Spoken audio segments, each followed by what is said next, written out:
বৃন্দাবন কয়টি? সর্বপ্রথম জানতে হবে বৃন্দাবন কয়টি। বৃন্দাবন হচ্ছে তিনটে। মাগো ভালো করে শোনো, বৃন্দাবন হচ্ছে তিনটে। কি কি? এক হচ্ছে গোলক বৃন্দাবন, দু নম্বর হচ্ছে উত্তরপ্রদেশে রাধা গোবিন্দের লীলা ভূমি ওই মথুরা বৃন্দাবন, আর একটা বৃন্দাবন আমাদের এই দেহ বৃন্দাবন। যারা এই বিশ্ব ব্রহ্মাণ্ডে তাহাই আছে এই ভাণ্ডে, এই ভাণ্ডে। তাহলে এই ভাণ্ডটাকে আমি চিনব কি করে? আশ্রয় করিয়া ভরে তহে কৃষ্ণ নাহি জানে, বাকি সব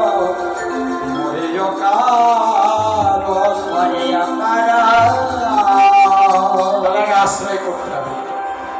আশ্রয় করলে মহাজন কি বলেন? বৃন্দাবন চাঁদকে চিনতে গেলে আগে জানতে হবে একে একটি চন্দ্র, নীল আকাশের মাঝে দেখা যায় একটি চন্দ্র। এই মানবের দেহে ওটাই হলো সাধনার ক্ষেত্র। হরে কৃষ্ণ, খুব ভালো করে শুনবেন। দুই দুটি পক্ষ, কৃষ্ণ পক্ষ আর শুক্র পক্ষ, ওখানেই হয় কলি জীবের লক্ষ্য। খুব বুঝে যাবেন, গুরুদেবের চরণ শিরে ধারণ করে এগুলো ব্যাখ্যা করা যাবে না, শুধু টাচ করে যাচ্ছি। তিনে তিনটি নেত্র, ওটাই হলো মানব জমির ক্ষেত্র। চারে চারটি বেদ আমরা জানি, ঋক সাম যজু অথর্ব, এই চারটে বেদ ওখানেই হয়ে যায় জীবের ক্ষেত্র। পাঁচে পাঁচটি বান, মদন মদন মোহন শোষণ স্তম্ভন, এই হলো পঞ্চবান, ওটাই হলো আমার ভগবান। নয় ছয় ঋতু, মায়েদের মাসে মাসে হয় সত্য, গ্রীষ্ম বর্ষা শরৎ হেমন্ত শীত বসন্ত, ছটা ঋতু, আর মায়েদের মাসে মাসে হয় সত্য। সাত সমুদ্র, এই বিশ্ব মাঝারে আকারে বৃহৎ হলে মানবের দেহে তা অতি ক্ষুদ্র হচ্ছে না? ঘন্টায় ঘন্টায় সমুদ্র প্রবাহিত হয়ে যাচ্ছে। আটে অষ্টপশু, অষ্টপশু কি কি? ধর, প্রভ, শ্রম, প্রভাস, প্রত্যুষ, সাবিত্র, অনল, অনিল, এই হলো আটে অষ্টপশু। আমরা ছেলেকে পড়াই যে আটে অষ্টপশু, কিন্তু আমরা নিজেরাই জানি না বসু কোনগুলোকে বলা হয়। তাহলে ধর, প্রভ, শ্রম, প্রভাস, সাবিত্র, প্রত্যুষ, অনল, অনিল, এই হলো আটটা বসু। নয় নবগ্রহ, ওটাই হলো ওখানে আমার সচ্চিদানন্দ বিগ্রহ। 10 দিন এক চন্দ্র ঠিক, বাকি সব। আরে এক চাঁদকে জানতে গেলে, আমার গৌর চাঁদকে জানতে গেলে গুরু গোবিন্দের চরণ আশ্রয় ছাড়া এ তত্ত্ব পাওয়া কঠিন। বৃন্দাবন বলে কাকে? বৃন্দাবন লীলা কীর্তন তো হচ্ছে, শুনে যাচ্ছি, কিন্তু বৃন্দাবন বলে কাকে? আপনারা শুনেছেন না জানেন? শুনে নেন। বৈরী ভাব সদা ত্যাগ, মিত্র ব্যবহার, রোগ তৃষ্ণা বাসনাদি শুদ্ধ নির্বিকার, এই সরবিধ গুণের যথা হয় আগমন। শ্রীমদ্ ভাগবত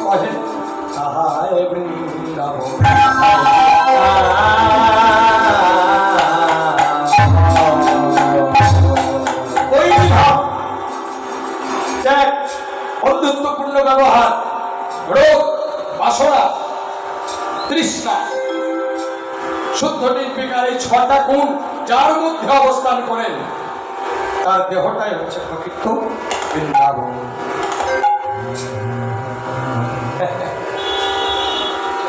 কৃষ্ণ কৃষ্ণ কৃষ্ণ, এই কৃষ্ণ শব্দটি যদি প্রাণ ভরে জপ করা হয় একদিন গোবিন্দের দেখা মিলবেই মিলবে।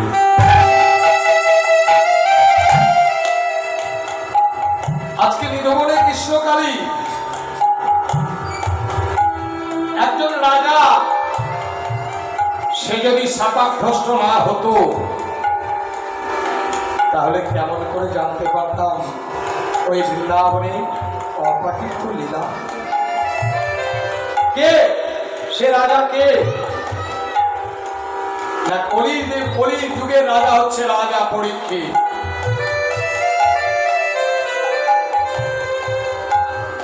তিনি ব্রহ্ম শাপগ্রস্ত হয়েছেন। কি করে? রাজা পরীক্ষিত একদিন সঙ্গ পাঙ্গ নিয়ে গিয়েছিলেন রাজ্য দর্শন করার জন্য। হঠাৎ গভীর জঙ্গলের মাঝে পথ হারিয়ে ফেললেন। হতে হবে মহাজ্ঞানী, মহাধার্মিক, পরীক্ষিতের মতো ধার্মিক রাজা নেই। পরীক্ষিত যদি বেঁচে থাকতো কলিকে ঢুকতেই দিত না। এত ব্যভিচার, এত অনাচার হতে পারত না। রাজা পরীক্ষিত সঙ্গ সাথী ছাড়া হয়ে গিয়েছে, গভীর জঙ্গলে ঘুরে বেড়াচ্ছেন। সংক্ষেপে বাবা, পিপাসিত, ক্ষুধার্ত, ক্লান্ত, কোথায় এক বিন্দু জল পাওয়া যায় দেখি। রাজা পরীক্ষিত জলের সন্ধানে ঘুরছেন, কোথাও একটু জল পাচ্ছে না। ওই যে দূরে পড়ছে যেন একটা লতা পাতা দিয়ে ছাওয়ানি একটা কুঠির। তাহলে কুঠির যখন আছে নিশ্চয়ই সেখানে মানুষ আছে। রাজা পরীক্ষিত আস্তে আস্তে গেলেন, গিয়ে দেখছেন একজন ধ্যানস্থ হয়ে বসে আছে। সেটা কে? সেই ঋষি একজন ধ্যানস্থ হয়ে আছেন। সেই মুনিবর কে? খুব ভালো করে শোনো মা। যেখান থেকে কীর্তনের উৎপত্তি, ভাগবতের উৎপত্তি, তিনি হচ্ছেন সৌমিক মুনি। রাজা পরীক্ষিত কে বলছে, ঋষি বল আমায় একটু জল দেবেন? কোনো উত্তর নেই। কেন উত্তর নেই? ওই মুনিবরের, মুনিবর তো এখানে নেই, তার জীবাত্মা পরমাত্মায় বিলীন হয়ে আছে। তিনি ধ্যানস্থ। প্রকৃত ধ্যান যদি করতে হয় তার বাহ্য জ্ঞান শূন্য কিছু থাকবে না। কি আমার মশায় কামড়াচ্ছে, ডাসে কামড়াচ্ছে, আর যদি মনে করেন আমার পইয়ের বাচ্চাটা কি করছে, ছাগলে খেয়ে দিল নাকি, আমার নাতি নাতি কি করছে, খেলা করছে না, খাচ্ছে না, এ ভাবনা থাকলে পরে তার কৃষ্ণ ভজন আদৌ হবে। তিনি ধ্যানস্থ, বাহ্য জ্ঞান শূন্যহীন মুনিবর। মুনিবর আমায় একটু জল দেবেন? তাতেও কোন সারা। এই যে একটু জোরে বলছে, আমি রাজা পরীক্ষিত, আমাকে একটু জল দিতে পারেন? আমি বড় পিপাসিত। তাতেও কোন সারা মিলল না। বাড়ি রাজা পরীক্ষিতের ওইখানে একটু দম্ভ হয়ে, আমি এই রাজ্যের রাজা, আমি প্রজাকে পালন করে থাকি। আমার রাজ্যে বসে তপস্যা করবে, ভগবানের ভজনা করবে, আর আমি স্বয়ং রাজা পরীক্ষিত একটু জল চাইলাম, আমাকে জল দেওয়া তো দূর থাও, কোনো কথাই বলল না।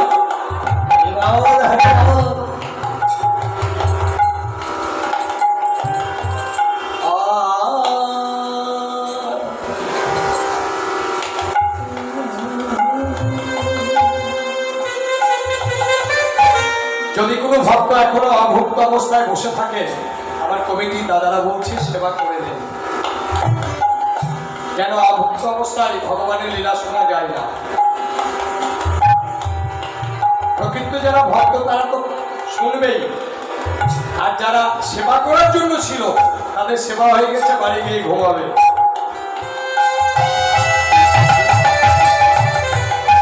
এটা তাদের দোষ নয়, এটা হচ্ছে কলির প্রভাব।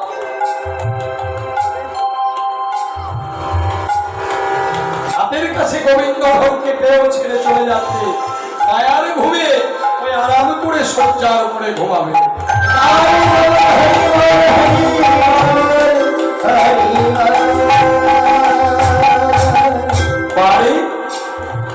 আমি একটু জল চাইলাম, আমায় জল দিল না। প্রধান্বিত হয়ে যখন কুটির থেকে চলে যাচ্ছে,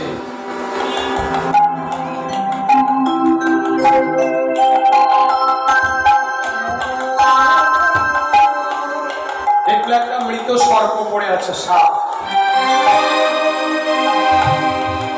সাপটা গান্ডিবে করে তুলে, ছোট গান্ডিবে করে তুলে সৌমিক ঋষির গলায় পরিয়ে দিলেন। দূর থেকে সরজ নদীতে স্নান করছিল ওর ছেলে। ছেলের নাম কি? সৌমিক মুনিপুত্রের নাম কি? শৃঙ্গি। শৃঙ্গি দেখতে পেলে বাড়ি, আমার পিতা মহাজ্ঞানী, মহাধাত্মিক, মহাঋষি এত বড় স্পর্ধা কাল হল। আমার পিতার গলায় মৃত সর্প জড়িয়ে নেয়। যেই হোক না কেন, এই সরজ নদীর জল নিয়ে আমি তাকে অভিশাপ দিলাম। অদ্য হইতে সপ্তম দিবসের মধ্যে দুঃখ দংশনে মৃত্যু হবে।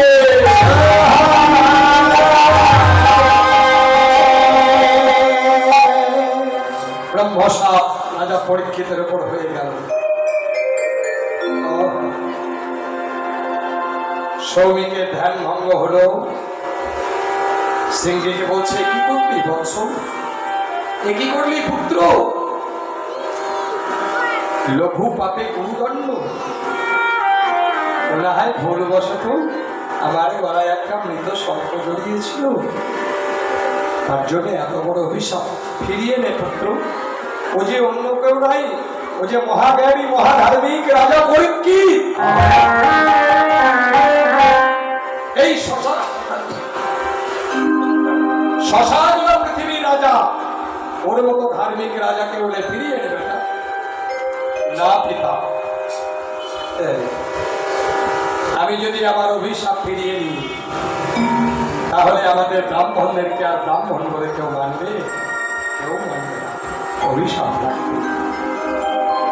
রাজা পরীক্ষিতকে খবর দেওয়া হলো। সৌমিক মুনি বললেন, পরীক্ষিত, তুমি যে অপরাধ করেছ, আমার গলায় মৃত সর্প জড়িয়ে দিয়ে আমার পুত্র না বুঝে তোমায় বড় অভিশাপ দিয়েছে। কি দিয়েছে? বলে, আজ থেকে সপ্তম দিবসের মধ্যে তোমার পক্ষ দংশনে মৃত্যু। রাজা পরীক্ষিত হাসছে, জানেন? একই সৌমিক বলছে, কি পরীক্ষিত, তোমার মৃত্যুকে ভয় নেই? তুমি আর 7 দিন পরে তক্ষকের কামড়ের মতো দংশনে মারা যাবে, আর তুমি মৃত্যুর সংবাদ পেয়ে হাসছ? বলে, হাসছি ঋষিবর। আমি কেন হাসছি জানো ঋষিবর? আমি আনন্দে হাসছি। জন্ম যখন রয়েছি, মরিতে হবে। এই পৃথিবীতে অমর কে কোথাও হবে? আমি একদিন না একদিন পৃথিবী ছেড়ে চলে যাবই, কিন্তু আমি আনন্দে হাসছি। মৃত্যুকে তুমি আনন্দ মনে করো? বলে না, মৃত্যু তো চিরন্তন সত্য, মৃত্যু মৃত্যু। আমি হাসছি কেন জানো ঋষিবর? এই পৃথিবীতে কেউ বুকে হাত দিয়ে বলতে পারবেন না যে আমরা আর কতদিন এই পৃথিবীর মাটিতে থাকবো। কেউ বলতে পারবেন বাবা?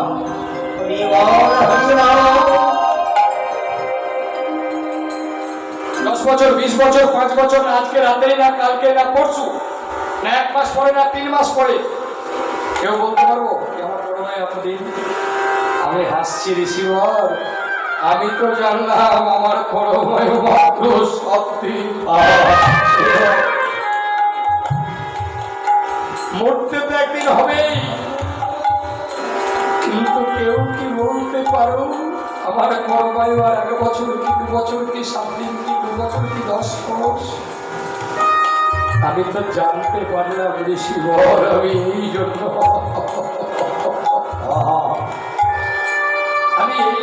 হাসছি ঋষিবর, মরতে পারবি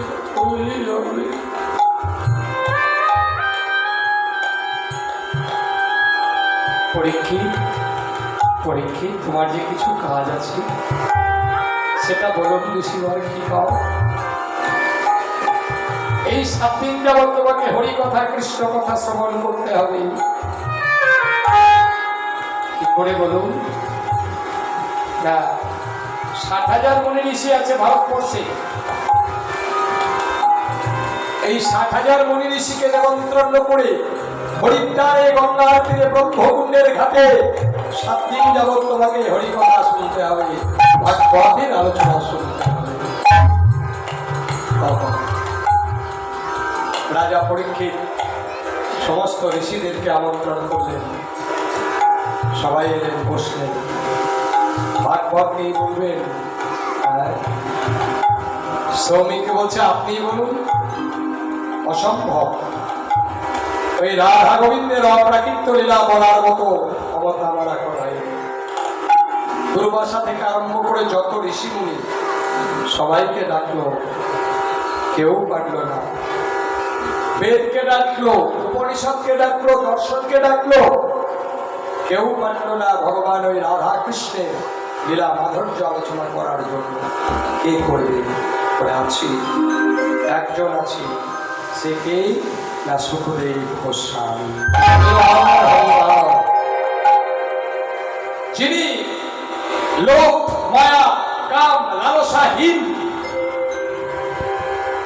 সুখদেব গোস্বামী 16 বছর মায়ের গর্ভে ছিল, কোন কোন মতে বলে 18 বছর, জানেন? কেউ বলে 16 বছর, কোন মতে 18। আপনারা ঠিক করে নেবেন কোনটা,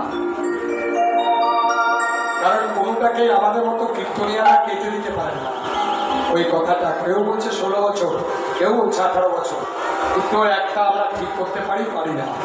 আপনি ভক্ত ঠিক করে নেবেন, যদি 16 বছরই হয় কি 18 বছরই হয়, কোপ দাঁড়িয়ে বেরিয়ে গিয়েছিল, উলঙ্গ বিবস্ত্র, যার কোনো মায়া নেই, লোভ নেই, কামে নেই, তাকে আমন্ত্রণ করা হয়। এই 7 দিন যাবৎ হরিদ্বারে ব্রহ্মকুণ্ডের ঘাটে সুখদেব গোস্বামী রাজা পরীক্ষিতকে হরিকথা শ্রবণ করা। কিন্তু 7ম দিবস পুজে গিয়েছে, তক্ষক সহস্র ফোঁড়া ধরে দাঁড়িয়ে আছে। মজা দেখুন এইবার, এই বাচ্চাটাকে ফ্যানে লেগে যাবে কিন্তু। সহস্র ফোঁড়া, একটা দুটো নয়। হরে কৃষ্ণ, মা তাকার এদিকে, একটা ফোঁড়া নয়, সহস্র ফোঁড়া তক্ষক দাঁড়িয়ে আছে। দংশন করতে পারছে না কেন? ও যে কৃষ্ণ কথা শুনছে, হরি কথা শুনছে। কৃষ্ণ ভক্তকে যদি আমি এই সময় দংশন করে দিই, কৃষ্ণ নামের কলঙ্ক হবে। এদিকে যমের দূত দাঁড়িয়ে আছে, এদিকে বিষ্ণুর দূত দাঁড়িয়ে আছে। যমের দূত বলছে কি করে নেবো পরীক্ষিতকে, তো দংশনই হলো না, প্রাণী গেল না। ওনা কৃষ্ণ ভক্ত। বিষ্ণুর দূত এসে দাঁড়িয়ে আছে রথ নিয়ে। বিষ্ণুর দূত যমের দূতকে বলছে তোমরা কি জন্য এসেছো? বলে আমাদের মহারাজা যমরাজ পাঠিয়েছেন রাজা পরীক্ষিতকে নিয়ে যাওয়ার জন্য যমালয়ে। পরীক্ষিত যমপুরীতে যাবে? বলো না তোমাদের যমকে চলে যাও। দেখো না, ও যে ভাগবত শুনছে, কৃষ্ণ কথা শুনছে, আর কৃষ্ণ ভক্ত কখনোই যমের পরে যেতে পারে না। ও বৈকুণ্ঠে হরি বল।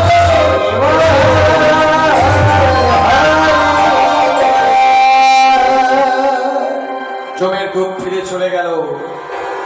তক্ষক বসে আছে, খুব ভালো করে লক্ষ্য করে দাও। দংশন করলেই তো বিপদ, কৃষ্ণ নামের কলঙ্ক হবে, কৃষ্ণ ভক্তের অপমান হবে। তখন কি করতো জানো? ওই তক্ষকটা সরু একটা কীট হলো, কীট মানে ছোট্ট কালো মতো পোকা। খুব ভালো করে শুনতে হবে। ওপরেই ছিল একটা কুলের গাছ। আপনারা কুল খেয়েছেন মা? অনেক কুলে দেখবেন কালো রঙের একটা ছিদ্র থাকে, কুলের সবুজ অংশ থেকে আঠি পর্যন্ত থাকে না? থাকে না? সবুজ অংশ থেকে ভিতরের আঠি, অত শক্ত আঠি, দেখবেন ছিদ্র, তার ভিতরে একটা সরু কীট থাকে। হরে কৃষ্ণ। তখন দেখলাম আমি কৃষ্ণ ভক্তকে দংশন কি করে করি। ও তখন সরু কীট হয়ে ওই কুলের আঠির ভিতর প্রবেশ করলো। তখন থেকে কিন্তু কুলের মধ্যে পোকা থাকে, আঠির ভিতরে পোকা হয়। ওই তক্ষক নাগ ওইখানে প্রবেশ করেছিল রাজা পরীক্ষিতকে দংশন করার জন্য। 7 দিন পুজে গেছে, 7 দিন হয়ে গেছে। বিষ্ণুর দূত কখনো দংশন হয়নি, প্রাণটাকে দংশনের আগেই রথে তুলে নিল। কি বুঝলেন? খুব ভালো করে বুঝতে পারছেন? এত সুন্দর ব্যাখ্যা কেউ করে না। বিষ্ণুর দূত রথে তুলে নিয়েছেন, পড়ে থাকলো কি? পরীক্ষিতের নশ্বর দেহটা মহাশূন্যে যখন নিয়ে যাচ্ছে, রথ থামিয়ে পরীক্ষিতকে বলল, পরীক্ষিত সে দেখো তোমার ওই নশ্বর দেহটার উপর। দেখছি সহস্র কোনায় তক্ষক দংশন করছে। এইখানে আবার একটা প্রশ্ন, তাহলে না ভাবলো, না বললো সাপ, না বললো লাঠি, না ব্রাহ্মণের অভিশাপটাও ব্যর্থ হল না, আর তক্ষকের দংশনটাও ব্যর্থ হল না। রাজা পরীক্ষিত দেখছে তার ওই কায়া, তার উপরে তক্ষক দংশন হচ্ছে। এই যে নাগ, একে বলুন বাবা, উত্তরার গর্ভে পরীক্ষিতের জন্ম, মনে আছে? তা পরীক্ষিত উত্তরা যখন ওই কুরুক্ষেত্রের রণাঙ্গনে ছিলেন, তখন কি হল? অভিমন্যুর পুত্র, অভিমন্যুর পত্নী উত্তরা, তখন ওই একটা দুর্যোধন একটা ব্রহ্মবাণ মেরেছিল পরীক্ষিতকে, উত্তরার গর্ভ ধ্বংস করার জন্য, মনে আছে? ভগবান শ্রীকৃষ্ণ কি করলেন? মায়ার দ্বারা, মানে নাগপাশ পানি যেটা বলা হয়, ওই গর্ভটাকে শেষ করে দেওয়ার জন্য। হ্যাঁ, তখন ওই কৃষ্ণ মায়ার দ্বারা ওই মানে বানটাকে, ওই সাপটাকে বাইরে ফেলে দিয়েছিল। সেই সাপই পড়ে রাজা পরীক্ষিতকে দংশন করলেন।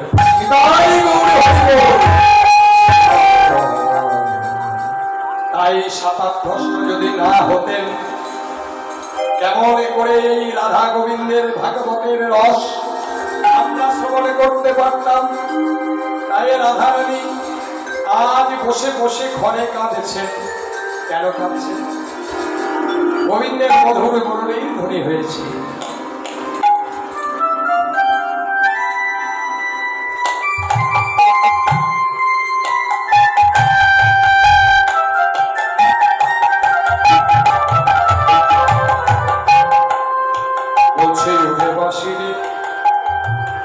তুই কি জানিস না আমি কেমন ঘরে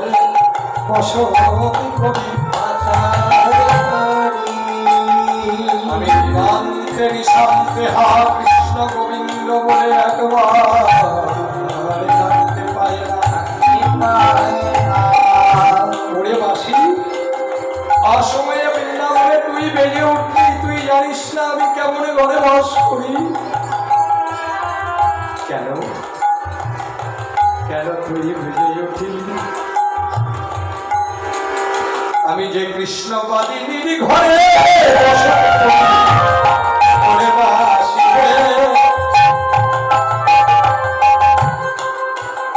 আকাশে কালো মেঘ লাগলে কালো মেঘের পানে চাইতে পারি না, কালো মেঘের পানে চাওয়া তো দূরের কথা, যমুনার কালো জলের ঘাটে আমি যেতে পারি না, যমুনার কালো জলের ঘাটে যাওয়া তো দূরের কথা, আমি আমার কালো কেশে মোটরে বাঁধতে পারি না, কালো কেশে মোটরে বাঁধতে দূরের কথা, আমার চোখে আমি কালো কালো পড়তে পারি না। কেন জানিস? আকাশের মেঘ কালো, আমার মধু কালো, যমুনার জল কালো, আমার মধু কালো, আমার কথার কেশ কালো, আমার মধু কালো, কাজল কালো, আমার মধু কালো, আমি কালো কিছু দেখতে পাই না, মাসি রে মাসি রে মাসি রে, কেন বেজে উঠি কেমন করলাম আমি কৃষ্ণ দর্শনে। মাসি মাসি তুই কেন বাঁচলি মাসি? তুই যদি না বাঁচতিস আমার তো বন্ধুকে আমি বলতে পারি না, তুই অসময়ে বৃন্দাবনে বেজে আমার মনের জ্বালা যে পুরো বানিয়ে দিলি মাসি। এমন সময় এলেন বৃন্দাবনের অতি বৃদ্ধা বড়াই মা। বড়াই মা এসে বলছে, নাতনি ও নাতনি, দেখি তোর চোখে জল